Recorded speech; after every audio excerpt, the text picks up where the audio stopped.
As we move on into our cell division chapter, we'll spend some time looking at how bacteria divide and then how regular eukaryotic cells divide. In the following chapter, we'll look at the sexual reproductive cycle and investigate meiosis. So this chapter is all about binary fission and mitosis, and the following chapter will examine meiosis. Bacteria divide by binary fission. They have no sexual life cycle, so the reproduction is considered clonal. That is, that the daughter cells are identical to the parent cell. Bacteria have a single circular chromosome. This single circular chromosome becomes replicated or copied and separates. Replication begins at a place we call the origin of replication, and it proceeds bidirectionally. That is, it goes both ways around the circular chromosome until we have two circular chromosomes. These chromosomes remain attached to each other for a little bit, and as the cell elongates and grows, the chromosomes are partitioned into opposite ends of the cell. Then a septum forms between the two cells, creating two identical daughter cells that each contain one of the bacterial DNA molecules. Prokaryotic cell division is rather simple. However, when we look at eukaryotic cell division, it's a little bit more complicated. We have a lot more than one chromosome, and it's not circular, they're linear, long chromosomes. Every species has a different number of chromosomes. As humans, we have 46 of them. That is 23 nearly identical pairs. And cell division needs to happen so perfectly that each of these chromosomes are replicated and sorted into the daughter cells. Because any additional or missing chromosomes in a cell usually means fatality. So there's only a couple of conditions where we can exist with more than one. That would be Down syndrome or trisomy of the 21st chromosome. And sometimes we can have additional copies of the sex chromosomes. Patau's syndrome is trisomy, that means 3 chromosome 18s. And we'll talk later about how we can come up with 3 different chromosomes. But in the majority of cases, having more than 2 of each chromosomes is fatal. Let's look at chromosomes in a little bit more detail. They're composed of chromatin. And chromatin is a complex of DNA and protein. It's about 40% DNA and 60% proteins. So inside the nucleolus region of the nucleus, indeed, there are a lot of proteins associated with the DNA. We also will see RNA, because RNA is going to be associated with the DNA because the chromosomes are the site of RNA synthesis. So any genes that are being expressed are producing RNA that will eventually get translated into a protein. But because RNA is made in the nucleus, copied from the DNA, there is a significant amount of RNA in the nucleus with the DNA. The DNA of a single chromosome is one long, continuous, double-stranded fiber. We might also call this one molecule of DNA. So one chromosome is one molecule of DNA. The typical human chromosome has 140 million nucleotides. To give you an idea of how much information that is, let's say each nucleotide was a word, it would be like having 280 1,000-page books with about 500 words on each page. So that's a lot of information stored on just one chromosome. In the non-dividing nucleus, the chromosomes are in this partially unwound form that's called chromatin. Although some regions are much more tightly wound than others, the general form is chromatin. There's heterochromatin, which is even more highly wound, tightly condensed regions of the chromosome. And euchromatin.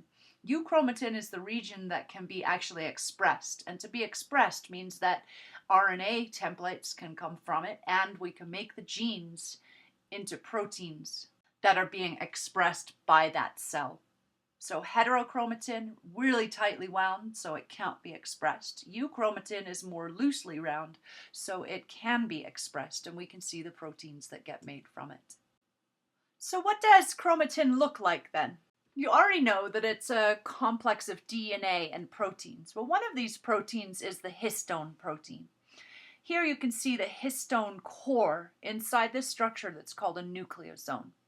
The histone core of this nucleosome promotes and guides the coiling of DNA. That is, the DNA literally winds around here 2¼ times.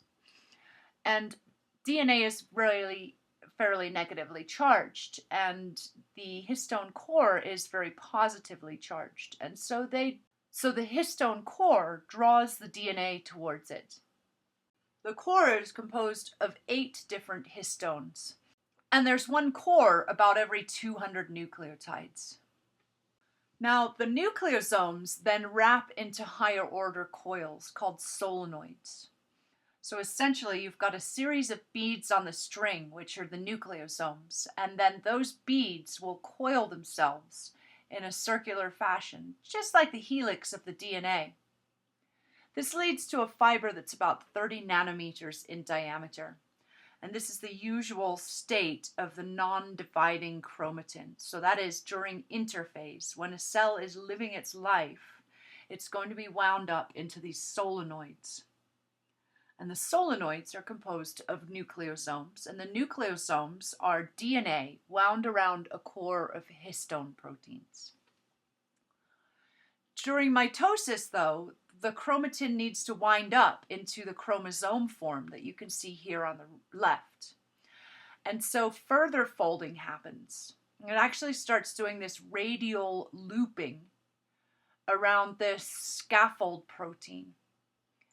So the solenoids, which are 30 micrometer fibers, form these flower-like patterns as they adhere to the scaffold protein in the center. So to review, DNA, while it's in the cell, is relatively loosely wound around these histone cores, and these histone cores form a solenoid by coiling themselves. And then when a cell is getting ready to divide, the DNA is not going to be transcribed and translated into any other proteins at that point, because we're just worrying about packing it up and dividing it. So we're going to take all these strings of chromosomes and sort them out into the form that we are familiar with seeing here on the left.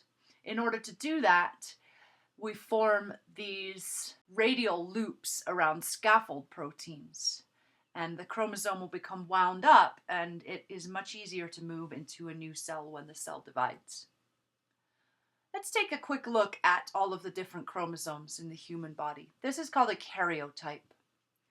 Basically, they make a karyotype by finding cells in the process of cell division where their chromosomes are wound up tightly. And they don't appear all lined up neatly like this. They're all over the place. And so they'll cut them out, literally, and stick them on a piece of paper. Now there's some higher end technology that allows them to drag and drop the chromosomes around on a computer screen.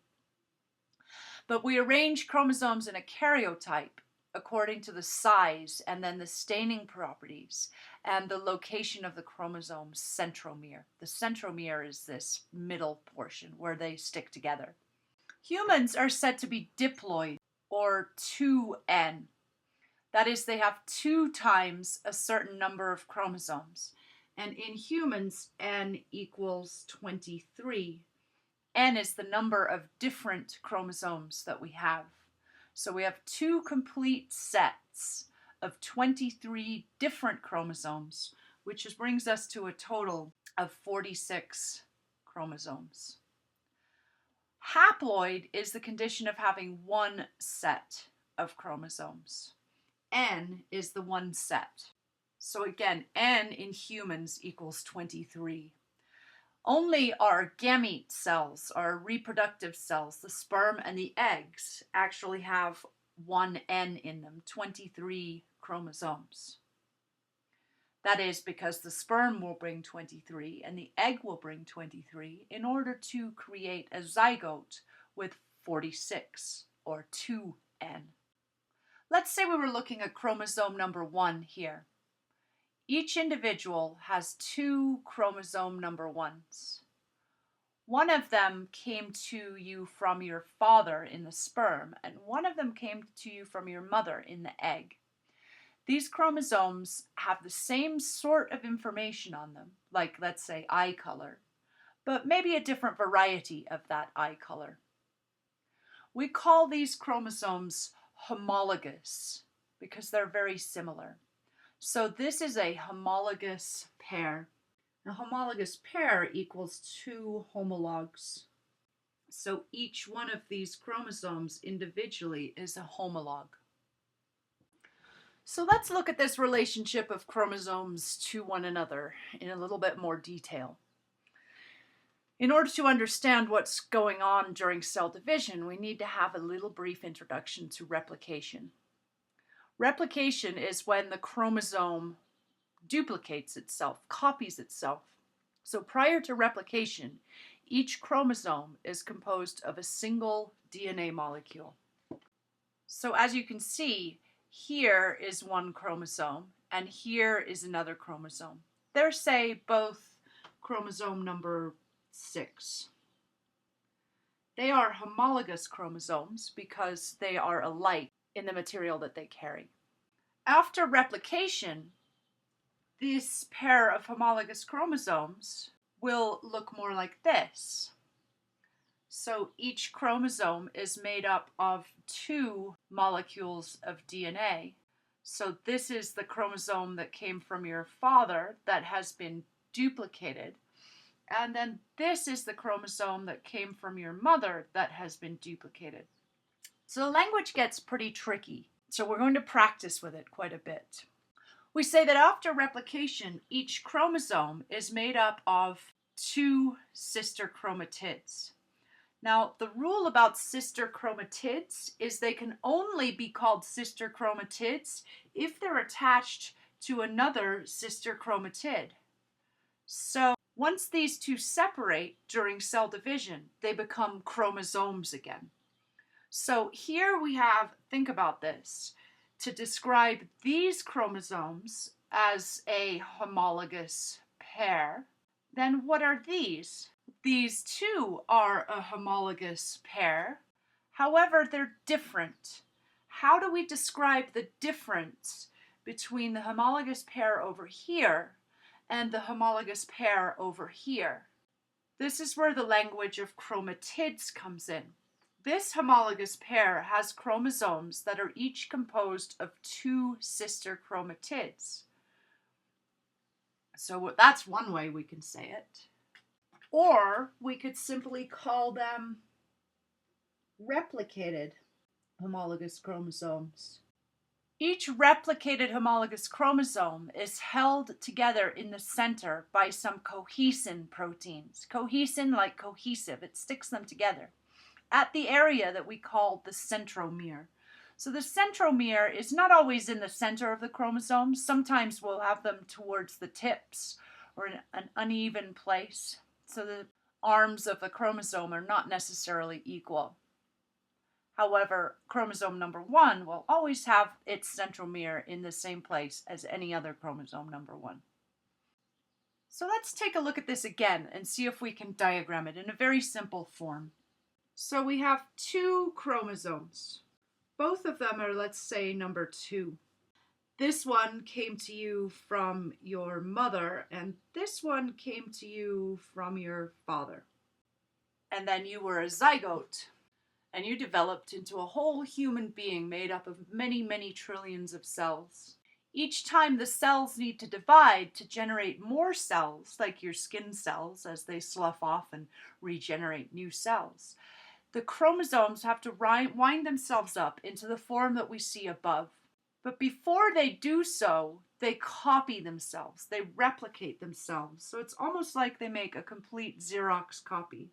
We'll go through a process called replication, which we'll learn a lot more about later. And then the chromosome number 2s will be composed of 2 molecules of DNA. They will be replicated.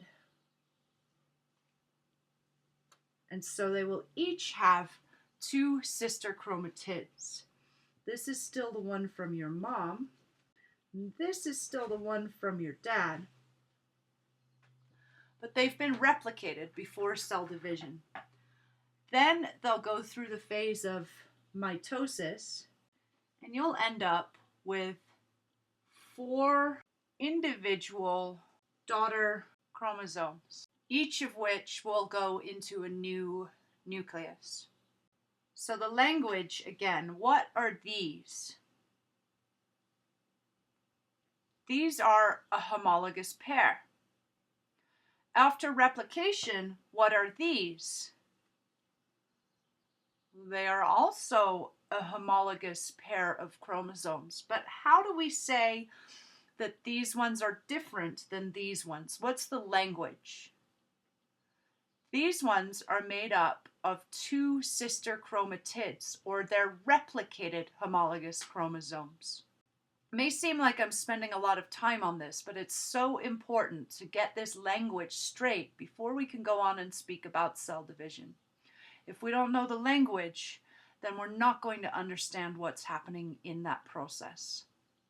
Please do spend some time here getting your language about chromosomes clear. Perhaps even do this portion of your diagram.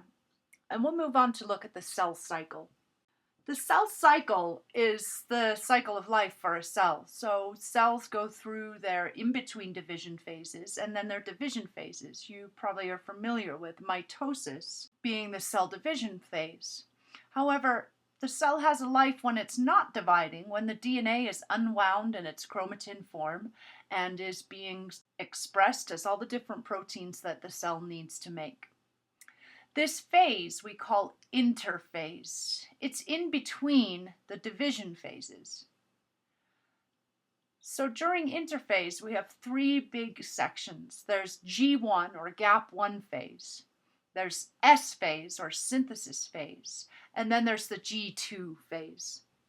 In gap 1, we see the primary growth. So the cell has just divided. It's smaller than usual. And so it needs to spend some energy on growing. If the cell is going to divide again, then it will go into the synthesis phase. This is where we will replicate the DNA and turn the single chromosomes that we had here into replicated chromosomes that we see prior to cell division. In G2, this is where we'll see the organelles replicate and the cell preparing for mitosis and cell division. The microtubules that are going to move the chromosomes around throughout the cell and help the division will also begin to organize themselves in the G2 phase. So again, all 3 of these, the yellow, orange, and green section, are interphase. After interphase, we come into mitosis. Mitosis is where you have all those familiar phases like prophase, prometaphase, metaphase, anaphase, and telophase. Mitosis is all about nuclear division, so division of the nucleus of the cell. And then we have this phase here represented in blue called cytokinesis or C phase. Cytokinesis is where we have cellular division. Each phase of the cell cycle takes a different amount of time depending on what sort of cell and how ready they are to divide. It varies greatly among cells and among individuals, but in fruit fly embryos, the duration of the whole cell cycle is only about 8 minutes. But mature cells take much longer to grow, so a typical mammalian cell that's going to be regenerated regularly takes about 24 hours. Liver cells, however, take more than a year to complete this whole cell cycle. Remember that growth occurs during G1 and G2, as well as during S phases. But in S phase, we also have replication of the DNA, turning regular homologous chromosomes into replicated homologous chromosomes. Once a cell arrives at M phase, it only takes about an hour for the cell to complete all of its division procedures. The most variation in the length of the cell cycle occurs during the G phase, G1. Sometimes a cell is not going to divide again, like most neurons or fat cells or muscle cells, and thus they will stay in G1 for a long time. We call this phase G0. When a cell stays in G1 for a long time, it's said to be in G0. And it would be in G0 because it doesn't need to divide again. Let's take a quick card quiz. Prokaryotic cells divide by which of the following phases of the cell cycle are included in interphase? The unexpressed form of DNA is, and the expressed form is, what happens during the S phase of the cell cycle?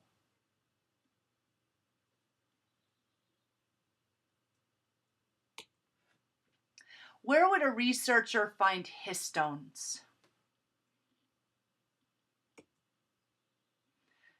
Homologous chromosomes and sister chromatids are the same thing. Is this true or is it false?